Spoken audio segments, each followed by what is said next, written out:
Don't think too hard about it. It doesn't affect you, you might say. But it does. Due to this teaching that has permeated society at every possible level, an entire generation of children is becoming increasingly confused and mentally unstable.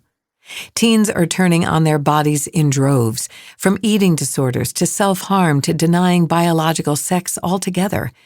Many are even attempting to change their sex before puberty, a biological impossibility that slews of doctors, therapists, teachers, and parents are supporting and even celebrating. This can lead children down a very painful road that causes sexual dysfunction and sterility. We need to pay attention to what is happening to the kids. If we do nothing to protect future generations from being brainwashed by dictionaries that change, we will be responsible for the loss of the meaning of the words man and woman. Understanding the purpose of sex and gender is essential to a thriving society. Without it, we will fall, and we are falling. We can either clap our hands over our ears and pretend it's not happening, or we can take a stand. We can fearlessly answer the question, what is a woman, without stuttering? This is not a time to be silent. This is a time to speak, and it takes courage to do it. Because if you do, you will be accused of hating trans people, when the reality is, you love them so much you want to tell them the truth. Womanhood is a gift and a calling. It is in our bones, and it is the answer to humanity's cry for help.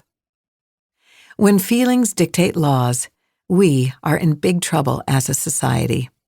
If a male can be female, then there is no longer a defense for female sororities, sports, changing rooms, boarding schools, summer camp cabins, Girl Scout tents, youth detention centers, jails, prisons, gynecologists, domestic violence support groups, rape crisis centers, lesbian associations, teenage locker rooms, elementary school bathrooms, or even girls-only sleepovers. Will your daughter be charged with discrimination for not including boys who believe they are girls in her safest places imaginable? The disregard for biology is irresponsible, but the disregard for the female experience is inexcusable. Though the world and its languages may change, God's word does not change. As Jesus said, heaven and earth will pass away, but my words will never pass away.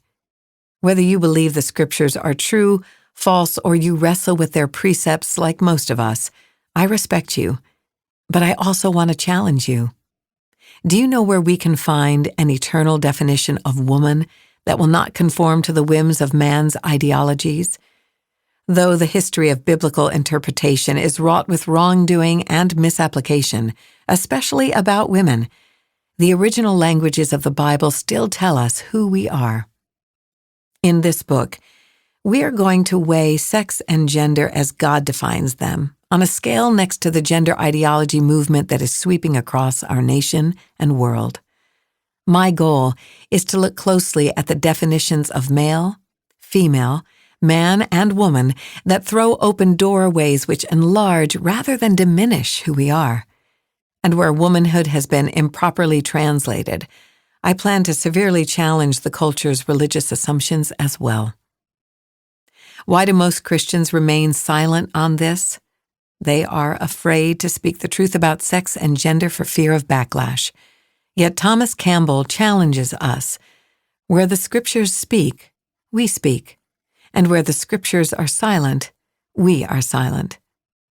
The scriptures are not silent on this. They are a megaphone of truth laced with love, power, and authority about the purpose of gender. By recalling the original meaning of our name, we light a flame to lead the way. My thesis is this: if we return to a biblical understanding of gender, we will attract people to it. Not only is it incredibly freeing, but God-given gender helps us rise to the calling of the day. If we uphold positive femininity and the power we carry, girls will naturally be drawn to womanhood. The same is true for manhood. But for us to do that, we must return to the original names for sex and gender that expand and multiply their meaning. Jesus used the name woman often, knowing the beautiful mystery that word opens for us.